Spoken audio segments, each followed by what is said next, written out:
हुआ ये बात सुन के कि मेरे मुल्क में क्या रखा है। कोई मेरे मुल्क के लिए ये कह दे तेरे मुल्क में क्या रखा है, तो शिराओं में बहता जो रक्त है उसे उबाल तो मारना ही था।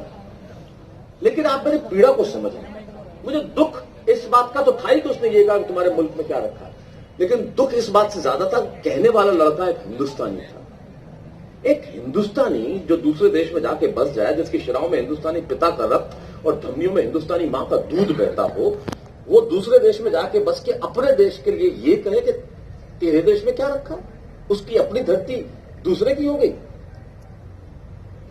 तब मुझे एक कहानी याद होती है, वहां कविता की जमीन टांकता हूं कि क्यों लिखी मैंने ये कविता, कि लोहा और सोना आपस में बात कर रहे थे। निर्जीव चीज भी बातें करती है। तो सोने ने लोहे से कहा, आप समझदार लोग हैं कि लोहा और सोना उनको बनाने के पहले आग में ठोका पीटा जाता है, फिर चपटा किया जाता है, फिर बनाया जाता है। तो सोने ने लोहे से कहा कि यार लोहे, तू लोहा है मैं सोना हूं, तुझे लोहार बनाता है मुझे सुनार बनाता है।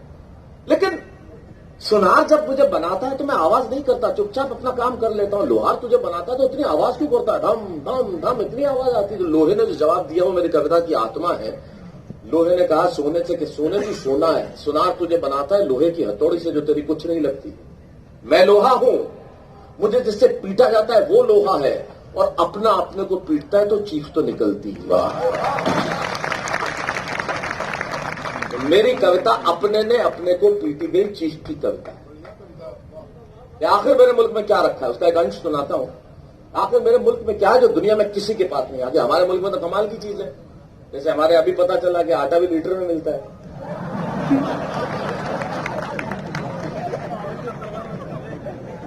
सॉरी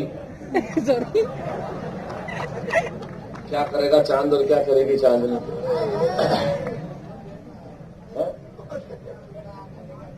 सबसे ज्यादा सर्दी वीर रस वालों को लग रही है, देखो लपेट के बैठे हैं शशि। हाँ, हमने तो पहले